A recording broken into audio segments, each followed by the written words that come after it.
আসসালামু আলাইকুম সুপ্রিয় শিক্ষার্থীবৃন্দ, স্বাগত জানাচ্ছি সরকারি সাহিত্য বিহার কলেজ কর্তৃক আয়োজিত অনলাইন ক্লাসে। আমি বুলবুল আহমেদ, প্রভাষক জীববিজ্ঞান। সুপ্রিয় শিক্ষার্থীবৃন্দ, আশা করি তোমরা ভালো আছো, সুস্থ আছো এবং নিরাপদে আছো। আমরা উদ্ভিদ প্রজনন বিষয়ে আলোচনা করছিলাম। আমরা এর আগের ক্লাসগুলোতে অজনন প্রজনন বিষয়ে আমরা আলোচনা করেছি। আজকে আমরা আলোচনা করব অযৌন প্রজনন বিষয়। আমরা গত ক্লাসে যৌন প্রজনন বিষয়ে আলোচনা করেছি। তো অযৌন প্রজননে অযৌন স্পোর সৃষ্টির মাধ্যমে এবং দেহাঙ্গের মাধ্যমে এই জনন ঘটিত হয়ে থাকে। আমরা এই দুই বিষয়ে আজকে আলোচনা করব। আমরা যৌন প্রজননে কি বলেছিলাম? যৌন প্রজননের সংজ্ঞায় আমরা বলেছিলাম পুংগ্যামিট এবং স্ত্রী গ্যামিটের মিলনে যে প্রজনন ঘটে সে ধরনের প্রজনন কি বলা হবে? যৌন প্রজনন। কিন্তু অযৌন প্রজনন আমরা কি বলবো? অযৌন প্রজননে হবে পুংগ্যামিট এবং স্ত্রী গ্যামিটের মিলন ছাড়া উদ্ভিদের যে প্রজনন ঘটে তাকে অযৌন প্রজনন বলে। এখন কিভাবে ঘটে সেটা তোমরা ইতিমধ্যে জেনেছ, অযৌন স্পোর সৃষ্টির মাধ্যমে। তো এই অযৌন স্পোর সৃষ্টির মাধ্যমে যে অযৌন জনন হয়ে থাকে এটি নিম্ন শ্রেণীর উদ্ভিদে হয়ে থাকে। তাহলে উচ্চ শ্রেণীর বা আবৃত্তিবীজী উদ্ভিদে কিভাবে অযৌন প্রজনন হয়ে থাকে? হয়ে থাকে দেহ অঙ্গের মাধ্যমে। অর্থাৎ আবৃত্তিবীজী উদ্ভিদ বা উচ্চ শ্রেণীর উদ্ভিদগুলোতে দেহ অঙ্গের মাধ্যমে অযৌন জনন হয়ে থাকে এবং নিম্ন শ্রেণীর উদ্ভিদে অযৌন জনন হয়ে থাকে কিভাবে? স্পোর সৃষ্টির মাধ্যমে। তাহলে আমরা বলতে পারি অযৌন প্রজনন দুইভাবে ঘটে থাকে। একটি হলো অযৌন স্পোর সৃষ্টির মাধ্যমে এবং অপরটি হলো দেহ অঙ্গের মাধ্যমে। তাহলে এই অযৌন স্পোর সৃষ্টির মাধ্যমে যে অযৌন প্রজনন ঘটে থাকে সে বিষয়ে আমরা আলোচনা যাই। তো নিম্ন শ্রেণীর উদ্ভিদগুলো কি করে? রেণু বা স্পোর তৈরি করে। এসব স্পোরগুলো কি হয়? একটা সময় অঙ্কুরিত হয়। তো এই অঙ্কুরিত হওয়ার পরে কি হয়? নতুন উদ্ভিদের জন্ম হয়। তো বলা হয়েছে যে অনুকূল পরিবেশে এসব স্পোর পরে কোন ধরনের বিভাজন ঘটে?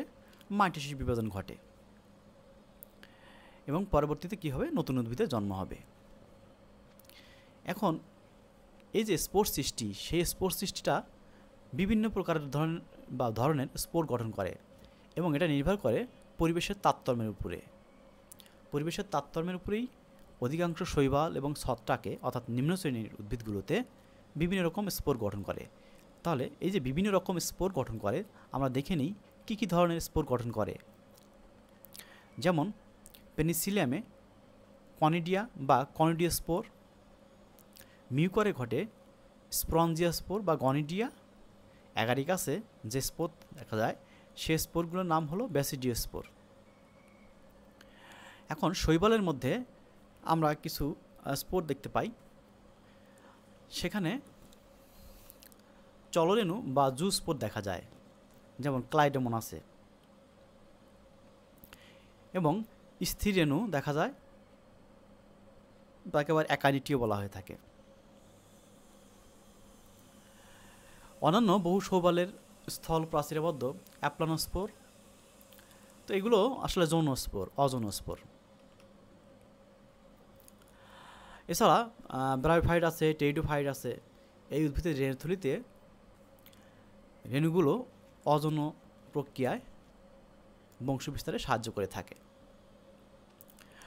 এই হলো মোটামুটি রেণু বা স্পোরের মাধ্যমে যে অযৌন জনন সে বিষয়ে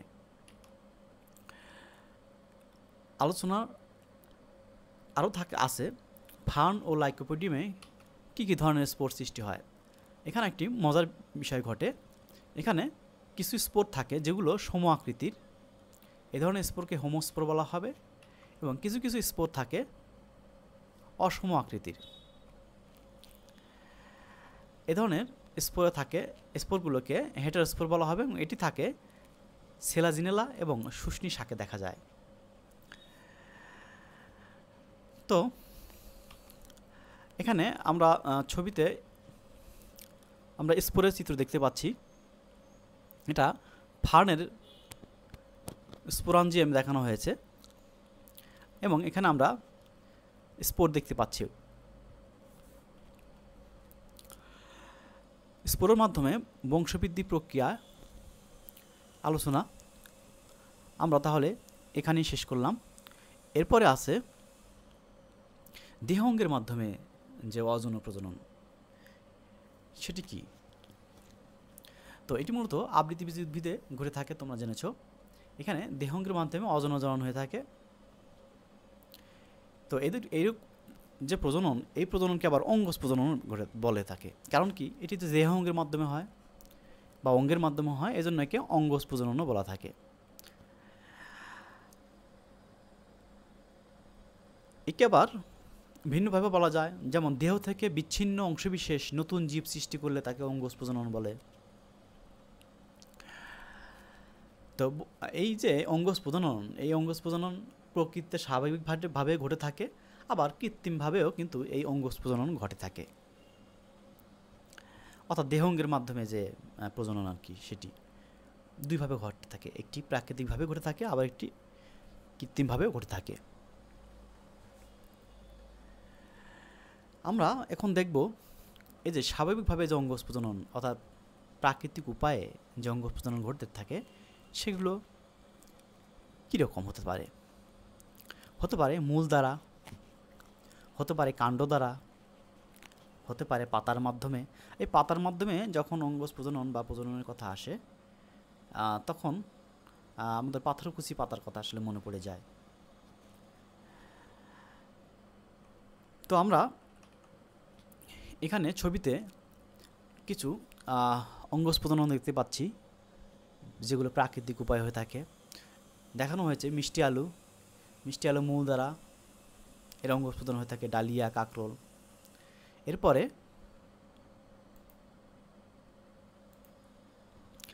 শতমূলীরও মূল দ্বারা অঙ্গজ প্রজনন হয়ে থাকে, আমরা বলেছি। আলুতে কাণ্ড দ্বারা অঙ্গজ প্রজনন হয়ে থাকে, আদাতেও তাই, পেঁয়াজেও তাই। তো পাথরকুচি যে পাতা, সে পাতা থেকে একটি নতুন উদ্ভিদের সৃষ্টি হয়। এই বিষয়টি একটি মজার। পাথরকুচি গাছের যে পাতায় খাঁজ থাকবে, সেই খাঁজের প্রতিটি কিনারা থেকে নতুন নতুন চারা উদ্ভিদ বা পরবর্তীতে পূর্ণাঙ্গ উদ্ভিদের সৃষ্টি হয়। এই পাথরকুচি পাতা মাটিতে পুঁতে রাখলে সেখান থেকে, অর্থাৎ পাতার প্রতিটি খাঁজ থেকে, কিনারা থেকে নতুন একটি উদ্ভিদের সৃষ্টি হয়।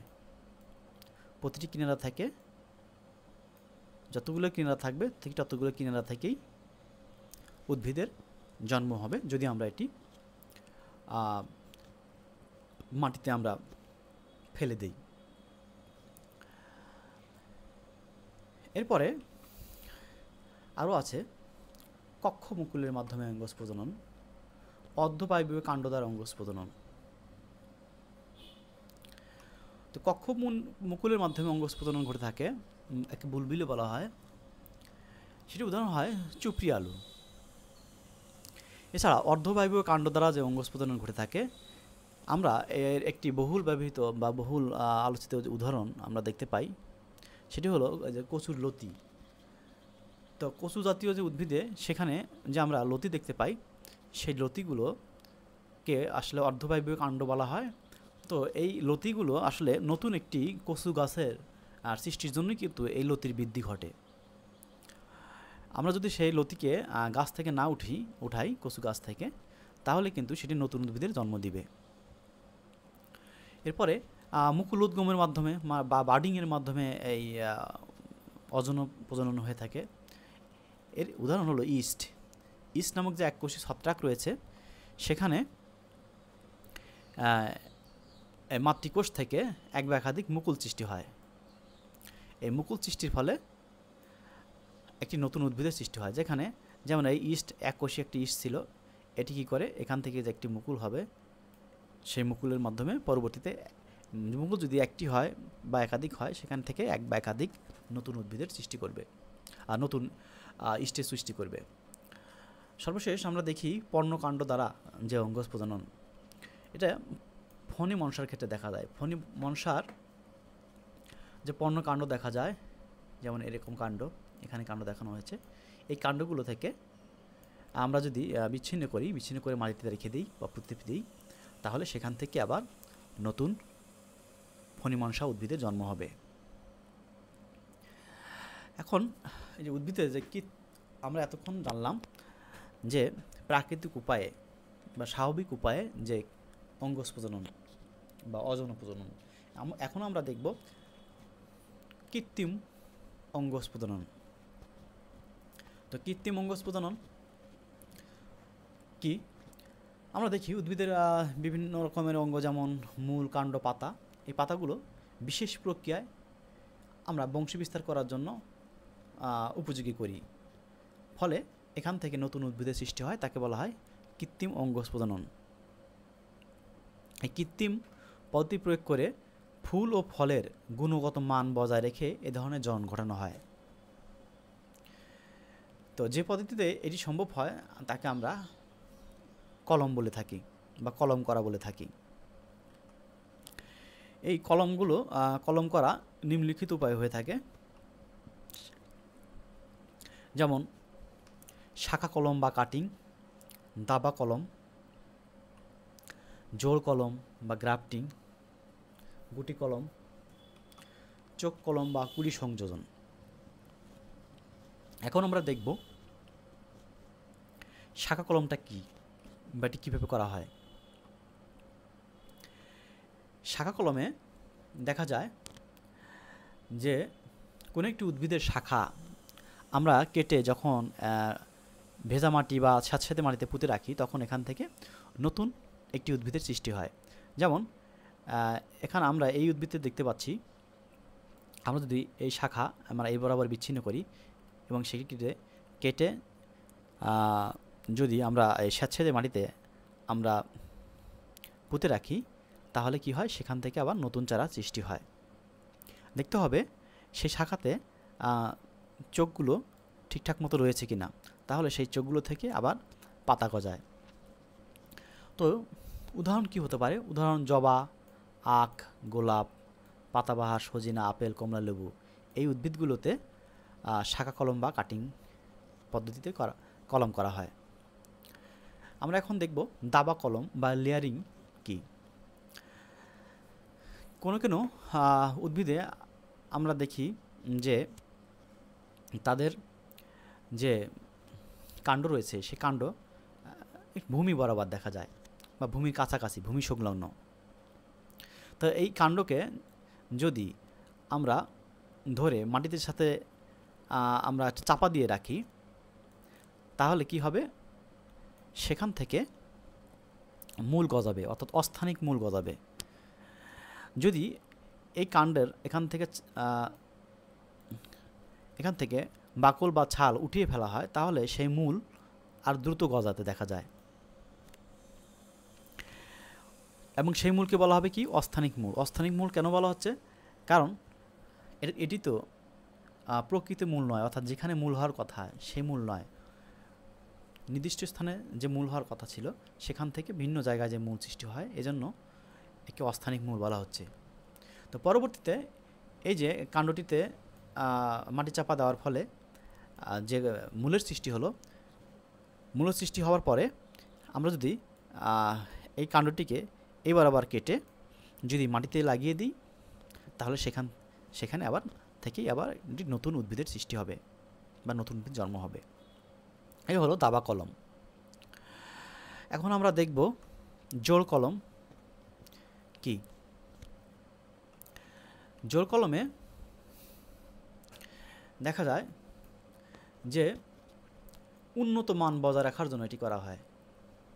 তো আমরা একটি উদ্ভিদ নির্বাচন করি, এক্ষেত্রে আমরা যে উদ্ভিদের আসলে মানে কাঙ্ক্ষিত উদ্ভিদ, যেখানে যে উদ্ভিদ থেকে আমরা ফল চাই, সেই উদ্ভিদের কোনো শাখা কী করা হয়, কেটে টবে লাগানো একই প্রজাতির অন্য একটি উদ্ভিদের সাথে জুড়ে দেওয়া হয়। তখন সে জুড়ে দিলে সেখান থেকে আবার আমরা ফল পাই, ফুল পাই। এ ধরনের কলমকে বলা হয় জোড় কলম। আমরা যে কাঙ্ক্ষিত যে অংশ, বিচ্ছিন্ন অংশ আমরা যে অন্য একটু উদ্ভিদ থেকে নিয়ে আসছি, সেই উদ্ভিদের যে বিচ্ছিন্ন অংশকে বলা হয় সায়ন। এবং আমরা যে উদ্ভিদে আমরা এটি লাগিয়ে থাকি সেই উদ্ভিদকে বলা হয় স্টক। অর্থাৎ আমরা যদি তাহলে দেখি এই অংশকে স্টক বলা হবে, কারণ আমরা এই উদ্ভিদটিকে লাগিয়েছি, আর এটি আমরা ভিন্ন কোনো উদ্ভিদ থেকে নিয়ে এসেছি, তবে প্রজাতি কিন্তু একই হতে হয়। তাহলে এইভাবে কলম করা যায়। এরপরে একে যাই হোক, আমরা এই জোড় কলমকে একেবারে গ্রাফটিং বলা হয়। এরপর আমরা যদি দেখি গুটি কলম। গুটি কলম কি?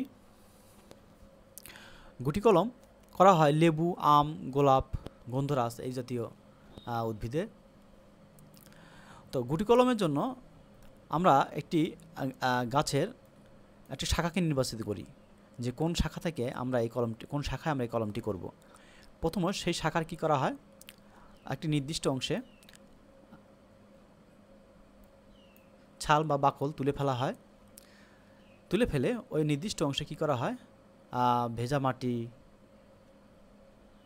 গোবর, খড় এসব দিয়ে কি করা হয়,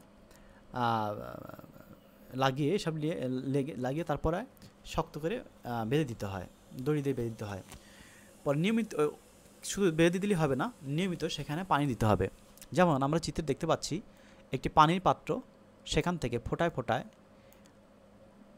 যেখানে আমরা কলম করলাম সেখানে পানি পড়ছে। অর্থাৎ এ থেকে আমরা বুঝতে পারছি যে এখানে নিয়মিত পানি দিতে হবে বা জায়গাটা ভেজা রাখতে হবে। তো এরকম করলে কি হয়, ওই স্থানে কিছুদিন পরে অস্থানিক মূল বের হয়। এই অস্থানিক মূল বের হওয়া শেষ হলে আমরা কি করব, আমরা এই বরাবর যখন কেটে দিব, তখন কেটে দেওয়ার পরে উদ্ভিদ যখন আমরা